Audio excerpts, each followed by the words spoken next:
Hi guys, welcome to 2021, the first rule tips for this year. Next to me, our new club captain, a very confused club captain, Rudi Miller. We've just played a round of golf and we're here on the 10th hole.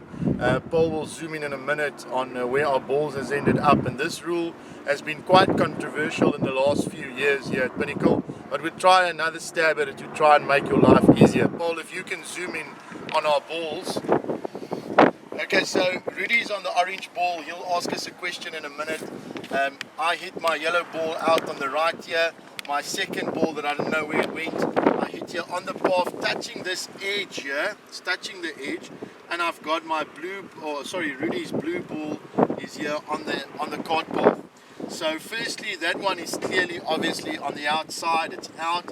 Now just remember, this line here defines this area. So that's a defining line. If anything touches this line, in other words, that clear line, which you can clearly see this ball is touching the edge, it's out. So in other words, that will also be, if it's leaning towards the in, I'll still give it as in, but it's touching that edge, that's out.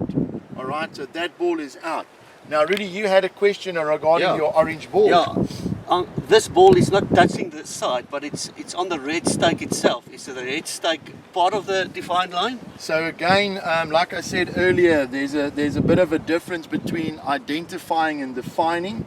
So identifying this area is the green and the red. That's where you'll find the stakes. In the later part of this video, you'll see the stake. That's only identifying this area. It's not defining the line that defines which is out, or what is out and what is in. So this green and red is purely there to identify that this area is ESA and it's out.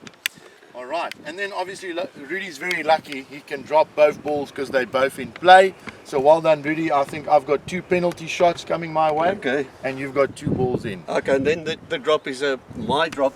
My 2 drops is 3 drops, and I've got 2 club lengths going for it. Correct. He's got 2 club lengths on the other side of the path in play, no penalty.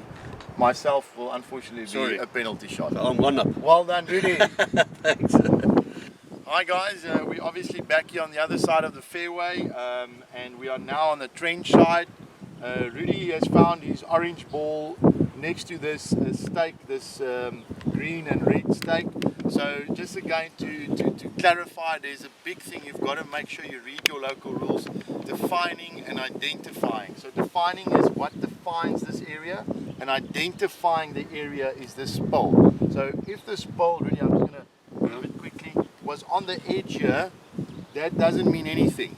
The pole doesn't give you anything. It's just there to identify that this area is fynbos. So that pole being there, or wherever we put it, we can even put it there if we wanted to. It's only identifying the area. But Rudy's ball, his orange ball, is clearly unfortunately out. But now he said he wanted to hit a provisional, which he's done, and has now come upon the defining line. So there's the word define, and this is this edge of the grass. You've got to follow. You and your marker have to use your discretion. Thank you, Rudy. Your discretion on what is in and what is out here. Now this is lying on the edge. For me, I'm unfortunately going to have to say there was a last cutting line. The trenches had grown up a little bit into the trench. The grass has grown over a little bit. So for me, it's touch and go. But for me, most of the ball is lying on the inside, and therefore I would say, Rudy, you are in play. If the ball had to be a little bit more on the left-hand side, closer to the edge, I would say it's out. And that's where discretion comes into it. But the defining line is how you measure in or out, and that's obviously inside the trench, completely out. My ball has been very lucky. It's found the middle. There's no doubt about this. The only rule here is I might have to stand in the trench, so I get free relief because I'm not allowed to damage any fynbos. That rule I think everybody is familiar with. Guys, I think that's all really. If there are any questions on your side? I think just this ball, if I drop this ball, I'm out. So I've got 2 club lengths. Again, 2 club lengths. So if I can borrow your club there, in other words, it came in right about over here.